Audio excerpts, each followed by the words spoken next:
Hello everyone, welcome back to Alex Elliott Golf. Now, this week is all about a Q&A. So I basically put a picture up on Instagram about 2 or 3 days ago now, and said we're going to have a bit of a Q&A with Chris Hanson. So all you guys have been posting all the questions, and we've got so many in.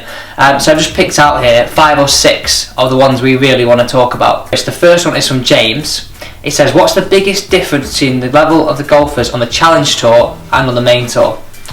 Quite an interesting question. I think the biggest difference I personally found, and where I found I got a benefit from moving from the Challenge Tour to the main tour, was that the rough off the tee, the difficulty of tee shots, and the emphasis on hitting the fairway was a lot greater. I regard myself as quite a straight driver of the ball, so from playing Challenge Tour when sometimes it felt you could get away with not driving it as well and still chip and putt and score from positions where you should really get punished, to then to play main tour where you get your own personal reward for driving the ball well and keeping the ball in play. And that's probably the biggest difference. The standard of players on the Challenge Tour is phenomenal, and obviously you see the scores week in week out, which are absolutely incredible scores, and 20, minus 20, and even better week in week out. But I think some people struggle with the transition to main tour because of the difficulty off the tee. So the second question is from Paradison, and key tips for a young golfer aspiring to be a pro in the future, and what are the key things you would focus on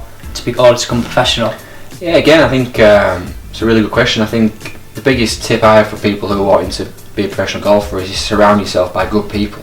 Get a good team in place from the start with people who you trust, with people who believe in you, and with people who want you to do well for you, not just for themselves. So get a good coach, a good someone who down the line might be a manager for you, a good psychologist, a good fitness coach, and they're all people you need in your team, but they all need to be good people. And the sooner you can find a good set of people around you and stick with them, and they know your game from the start, and they'll help you go all the way through the system together. So the third question, which I think is an absolutely great question by the way, it's from Evan Ship, and do you recommend going to university before turning professional? Now, this is something I've kind of debated a few times, and it's really like to get Chris's answer for this, because it's a difficult question. You see so many guys now turning pro just straight from university, but then you don't really hear many stories of kind of people working their way up to the pro ranks, basically like Chris has done, but he'll tell you more about that now. Yeah, it is interesting. I think, don't get me wrong, there's no right or wrong way. I think everyone's obviously very individual to how their career pans out, but me personally, I did go through the university route before I turned professional. I just think there's less and less stories of your McIlroys who come out of the amateur ranks and get straight to the top. And I think it's a lot harder than people think, and I think people see the Rorys and the Spieths and just think that's the way to do it, and that's the easy way to do it, and everyone should do it that way. But absolutely not. And I think with golf, there's no time limit, there's no age limit. You can be 28 when you turn pro, you can be 18 when you turn pro, and there's no pressure to turn professional straight away. But if you want to get some studies behind you and some qualifications as a fallback, I think it's a very sensible thing to do, because it is a hard job, it is a hard profession to crack, and you have to think every year there's more and more people doing it. The pond's getting a lot bigger, and the playing opportunities are still the same size. So it's tough, yeah. And if university is something you're thinking about, it's definitely worth seriously considering.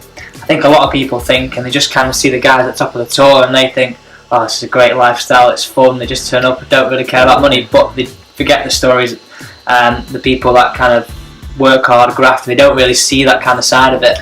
Yeah, I think they do particularly see the glamour side of it, and obviously the private jets, and the Instagram and Facebook and things are showing these sides of golf that you didn't used to see. And my personal route to the European Tour has been 10-11 years of going through all the mini tours, through all the development tours, through the Challenge Tour, and spending a lot of money on the way and not getting any reward, and time has been ready to pack in the game due to financial difficulties. And so it's 11 years now, and it took me that amount of time to get onto the tour before then keeping a card. And again, you just you start every year as a fresh year, and you don't know what's to come. Moving on to the next question from Ian Day. Is there ambition to play in the Masters at some point? Yeah, absolutely. I think every professional golfer has an ambition to play in the Masters. I was lucky enough to qualify for the Open back in 2014, so I got a taste of major golf, and obviously the Masters is a very special event, played at the same venue every year. So yeah, it's a huge ambition of mine to get there. I think it is a massive outcome goal, and it's something I'm not looking like now. It's just I keep doing the little bits I'm doing to try and improve, and hopefully one day the results take care of themselves and you get into that top 50 in the world, and then you'll be able to play in the Masters. So that's the way in there. Wish you the best of luck. Cheers, pal. Moving on to the next question from Emily Harold. What is your favourite thing about playing on tour? There's lots of things, obviously, but to be able to travel the world and visit so many different places. I think I've got a map at home now, and I think I've touched 59 different countries around the world through golf and through travelling in general, and there's not many jobs what allow you to do that. No.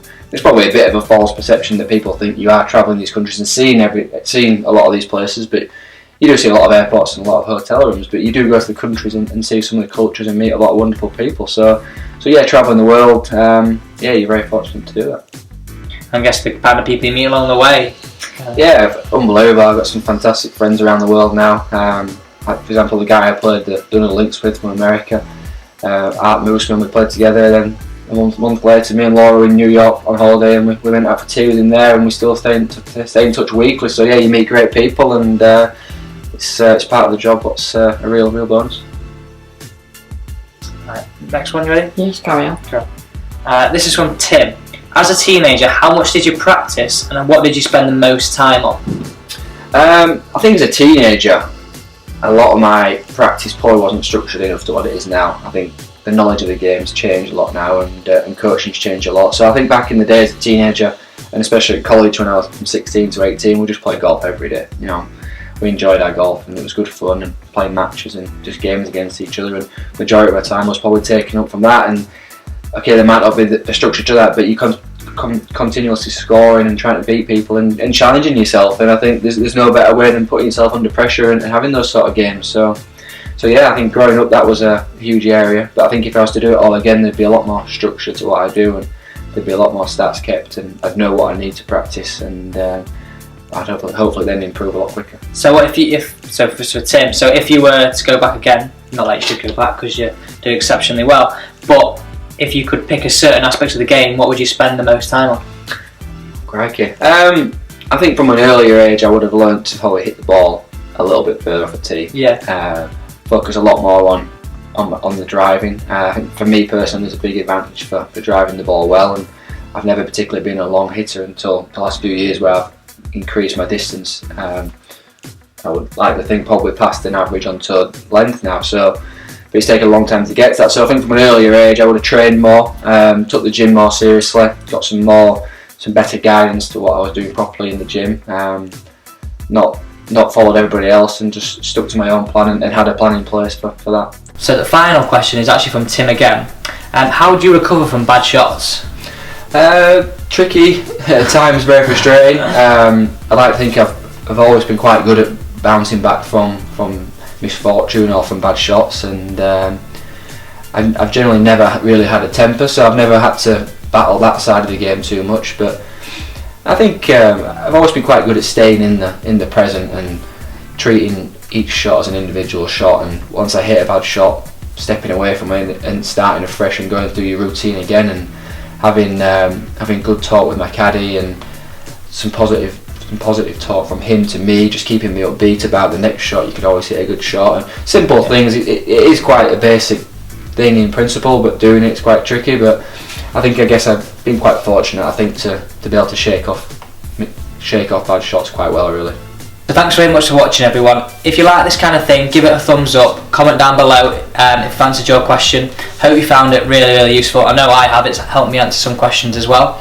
Thanks so much to Chris. Really appreciate all your time with all these videos. Very appreciated. No, again, it's been great to be on AlexElliottGolf, and I hope you've enjoyed my personal insight from life on tour and through the questions. And feel free to keep asking Alex questions to be directed at me on his Instagram, and I hope you've enjoyed it. Like and share and subscribe to all his channels, and keep the information coming.